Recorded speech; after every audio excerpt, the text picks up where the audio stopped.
Ça fait maintenant à peu près une semaine ou un peu plus que les opérations militaires se déroulent en Iran. Cette guerre illégale qui, on vient de l'apprendre, coûte environ un petit peu moins de 2 milliards par jour.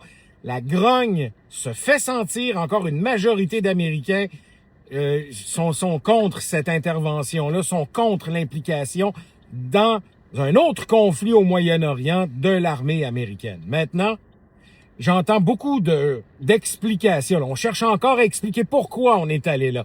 Et il y a une vidéo très, très populaire qui circule dans les rangs des gens qui soutiennent Trump sur Internet, là, YouTube et TikTok et autres, qui expliquerait comment Trump réfléchit à divers niveaux, beaucoup plus que ce qu'on est capable de comprendre, et que dans le fond, l'attaque sur le Venezuela, l'attaque sur la Chine, sur l'Iran, c'est pour essayer d'étouffer sur le plan énergétique la Chine, parce que l'Iran et le Venezuela sont les deux principaux fournisseurs de pétrole à la Chine.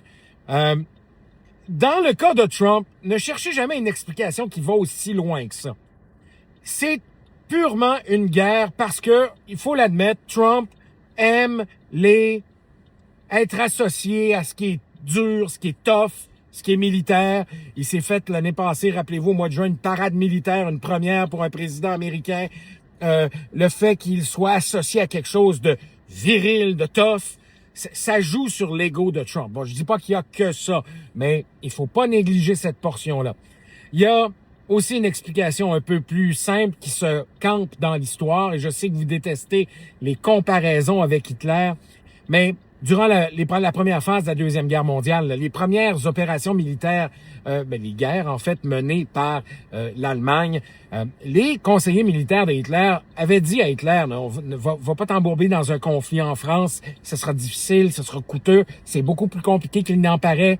Même chose en ce qui concerne la Norvège, la Scandinavie, on lui avait fait ce genre d'explication-là. Et Hitler avait fait à sa tête, est allé et a connu des succès retentissants.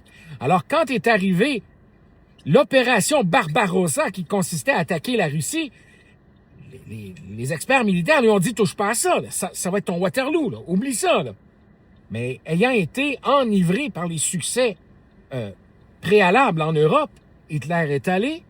Qu'est-ce qui est arrivé? Ben évidemment, ça a été le coup de grâce, ça a été ce qui a fait fléchir l'armée allemande lors de la Deuxième Guerre mondiale, principalement la défaite à Stalingrad, mais toute cette opération-là qui était pas vraiment bien conçue, avec des objectifs peu clairs, on cherchait autant à gagner du territoire, autant à éliminer un ennemi, autant à avoir accès à des ressources pétrolières. Bref, tout ça pour dire, objectif imprécis, et Hitler fait à sa tête, l'armée en a mangé toute une, et ça a été l'histoire qui a tourné à ce moment-là.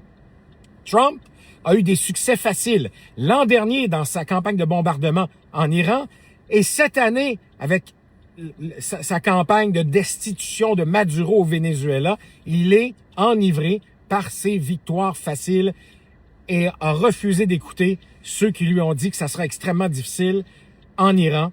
Et là, on constate que, oui, on peut bombarder des airs, on peut renverser un régime, mais toutes les conséquences économiques qu'on vit en ce moment aux États-Unis, mais ici au Canada et dans le reste du monde, ben, ça aura aussi des répercussions politiques probablement fort négatives, surtout si le conflit se prolonge.